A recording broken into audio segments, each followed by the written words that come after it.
Greetings viewers, Eric the Car Guy here, also known as ETCG1 when I post videos to this channel, sort of a Batman Bruce Wayne kind of thing. Nah, well, whatever. Anyway, here on ETCG1 I start things off with, hey, if it's your birthday, happy birthday. Please enjoy this digital confection that I found for you.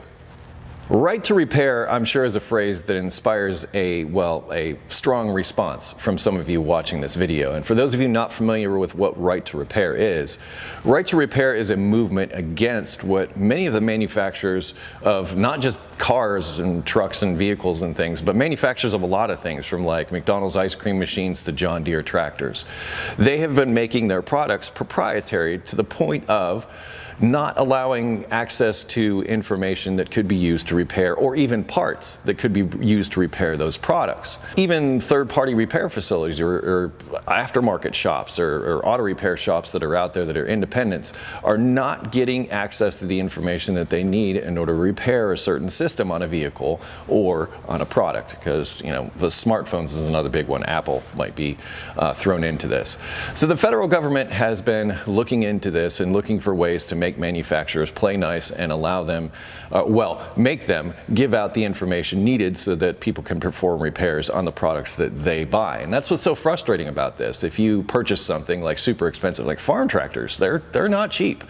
You buy one of these things, it breaks down, and now you can't fix it because, you know, the company that made it says, well, we're not going to allow you access to the software and parts to do that. What? I paid good money for this, and now you want me to pay you more money so that you can have one of your technicians come out, unlock everything so that a repair can be performed. Kind of seems like the manufacturers are saying, okay, give us the money, give us all the money. No, you can't go anywhere else. It's broken, so what? Give us the money. You know, that's kind of the way it feels. I'm going to play devil's advocate for the manufacturers here real quick. In the case of automobiles in particular, auto manufacturers are under the gun to produce vehicles that comply to emission regulations for a long period of time and safety regulations for a long period of time. So in some ways, having somebody go in there, particularly somebody who may not know what they're doing, go in there and start messing around, screwing up those systems, makes those vehicles out of compliance. So I could see where they'd be, you know, a little touchy about that kind of thing. But at the same token, not every individual is trying to repair these things, and sometimes professional technicians and, you know, aftermarket repair shops are more than capable of doing things without screwing them up. But they're not being given the information and the parts they need to do that. Since then, the right to repair movement has come along and said, no, we want to be able to fix our own stuff, we want to have access to this stuff, and you're not giving it to us. Each side, I think, has a point. You know, as a big corporation that manufactures a product, you need your product to go out there, you need it for it to be profitable, and you need it to perform as intended. And if it doesn't and you're going to get in trouble for it, you really need it to perform as intended, because that can get really messy down the road and more expensive. But again, as an owner of something, you bought it, you own it, you should be able to do whatever you want with it. You don't really own it if the company's got a lock on the ability to repair it or modify it or change it in any way. Hence the reason the right to repair movement comes along and is a pushback against all this. So there's people lobbying government to try to create these rules so that manufacturers have to make it so that you can repair stuff, right to repair. I've been doing a lot of thinking about this, and I can kind of see where the manufacturers are coming from, as I said.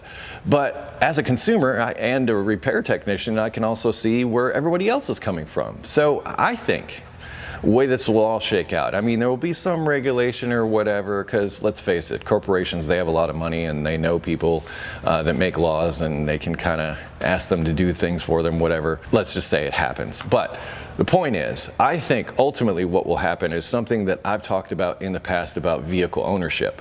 And ownership in general, I think, is going to change. I don't think you're going to buy that tractor or that vehicle anymore in the future. I think it will be a monthly payment that you make that allows you access to a vehicle or access to a product or something like that. So you never actually own it. This way, if it breaks, the manufacturer still has a lock on it and they can do whatever they're going to do. And you're also not the person who actually owns that product. You're leasing it in a sense. And I kind of think that that's the way we're going to be going with a lot of things, and big ticket items with vehicles in particular, because I also think that it could be a better environmental approach if vehicles weren't owned by an individual.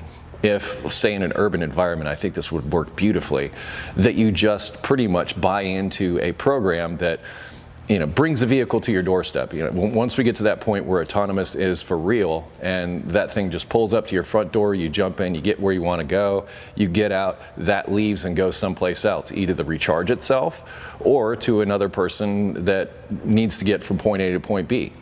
And I think that's what we'll be buying. We'll be buying transportation on that kind of scale as opposed to buying a vehicle and driving it around and fixing it and such. That's what I think ultimately the solution will be to all of this. But no matter how you slice it, it's a complex problem, because I can also see how companies wouldn't want their software, their proprietary technology to fall into the hands of their competitors.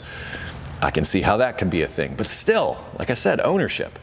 Ownership, I think, is at the root of all of this. And I think that is ultimately what goes away down the road to solve this problem. That's just my thought. Anyway, I thought I'd put that out there.